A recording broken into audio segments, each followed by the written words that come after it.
Morning peeps, good morning everyone. How's everyone doing? Hopefully you guys are all doing well. Don't forget, if you're new to the channel, like, share, subscribe. Alright, Dillian White will not be fighting this Saturday at Portman Road. Frank Warren did a video the other day and said that Dillian White's been taken off the card because the big money offers come across his table for a fight in August. He didn't mention who that was against, although I think it's fair to say there's maybe only one or two possible opponents.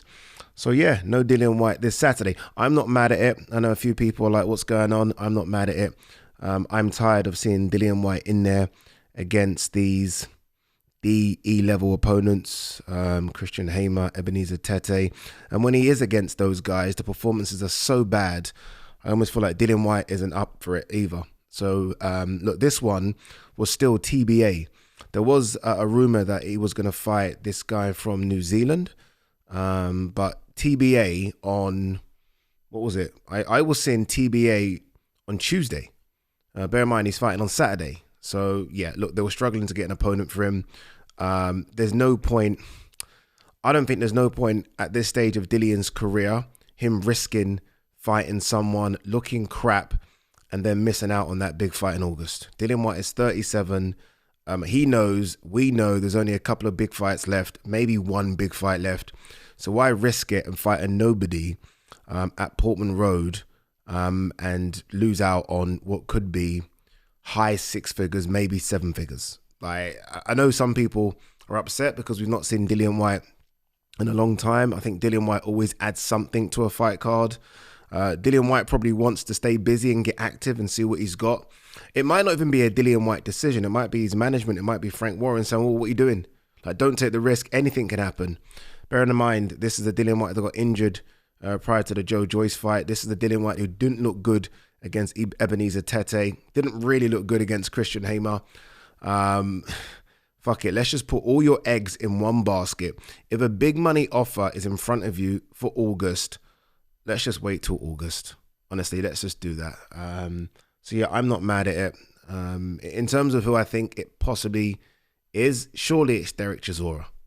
Like, who else can it be? I mean, I know some people have said Joseph Parker, maybe. But I've seen Chisora. If you follow Chisora on Instagram, he's starting to ramp up his training as well. So it just makes sense, doesn't it? I mean, both of them looked after by Frank Warren. It's another big fight for Frank. This fight will always do well. Like Chisora versus Dillian White will always do well. They're not friendly people. I know a lot of people say, oh, they're cool now. It's not the same, but they're not. They're not. Trust me, I've been around both of them and you can still see it. You can see that if these guys are going to agree to fight, that small friendship they have is done. I'm telling you now. So, yeah. You know what it is? If Chisora was scheduled to fight someone of note, I'd be like, oh, for fuck's sake, man. We haven't seen Chisora all year. I'll be like that. If Dillian White. If Dillian White was scheduled to fight someone of note, I'd be like, oh, you know, we haven't seen Dillian White all year. But again, people, it was TBA yesterday. I checked yesterday and it was still TBA. And then obviously he's been removed. So I would rather not see Dillian White in against, again, DEF level guys. I'd rather just see him off the card and give me a big Dillian White fight that Dillian White can get up for. Because honestly, sometimes you fight to the level of your opponent. And when Dillian's in there against these, and we've seen it throughout his career, when he's in there against guys that are just substandard, poor opponents, he looks substandard and poor. When he's in there against relatively good guys, he does look a bit better. I'm not saying Dillian White's the best boxer in the world, but what he does do, he likes to brawl, he likes to have a fight, and if you match him correctly, i.e. Chisora, maybe even Joseph Parker, who I think would knock Dillian White out now, but maybe even Joseph Parker, he comes to fight. So yeah, I'm not upset about it, if I'm honest with you. But we'll see. We'll see who that opponent is. My guess is Chisora, then Parker. It won't be AJ. AJ's not coming back until October, November. So it won't be that. It's definitely, I'm putting all my chips on Derek Chisora. That's what I'm thinking. All right, very quickly. Is he really retired this time? What is Tyson Fury's legacy? Oh, sorry. If he's really retired this time, what is Tyson Fury's legacy? A good one. A good one. I mean, this is a guy that fought for Undisputed. Lost, but it was still a very, very fun, competitive fight. This is a guy that went to Germany, beat the long reigning champion in Vladimir Klitschko. I almost feel like that somehow is forgotten. Like, Vladimir Klitschko hadn't lost for 9 years. 9 years. Fury went there. And yes, it was the worst fight ever. One of those ones that I'd like to remove from my memory. But he still went there and beat Vladimir Klitschko. Went to America. And again, you have to remember, context is key here. Because sometimes when it says Fury beat Wilder or Fury drew with Wilder, the context around where Fury was in the lead up to fighting Wilder is key. Fury had ballooned to 30 stone. He had 2 awful warm-up fights against Pianeta and Sefa Safiri, I think it was. Didn't look great. Wilder picked Fury almost jokingly, like, I'll fight him now. Nobody, go back and check the record books. Nobody said Fury was going to win. Nobody said he had a chance. Everyone picked Wilder to knock him out because Wilder was knocking everybody out. And Fury basically beat him up. Fury got that 12th round with Fury's got so many moments, hasn't he? Like, so many movie moments. That 12th round where he gets knocked down and then fucking rises up like the Undertaker and then goes on to win that round. So yeah, so it's the 3 fights against Wilder. I mean, you can chuck in a Chisora. He beat Chisora 3 times, I think it was, in his career. Chisora 3 times, Dillian White. And I still think there's a couple chapters left to go. But if it stops now, then it's a very, very good legacy. It's not all-time great legacy. He's not in that discussion because he had the all-time great fight and lost twice. But very, very good legacy. Let's not shit on Fury, please. Victor Conte, snack founder, diagnosed with pancreatic cancer. Jeez. Look, we wish him the best. No doubt he's going to have to go into chemo very, very soon, but we wish him the best. Victor Conte is a very polarizing figure. Like, I'm of the age where I don't know Victor Conte through boxing. I know him through athletics.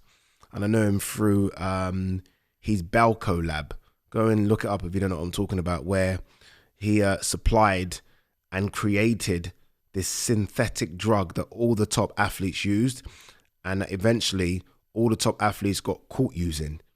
And I mean the very, very best. At the time, Marion Jones, Tim Montgomery, who else? Dwayne Chambers, look, hundreds of athletes.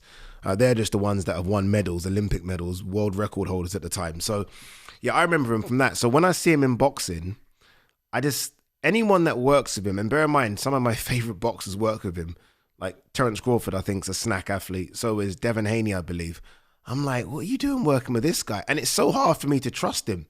Like, someone that fooled the athletic system for over a decade is now working in boxing, and we're supposed to believe that everything he's doing is now above board, when for years it wasn't, because you were so smart and so advanced, and now all of a sudden you're using that same principle and practices in boxing.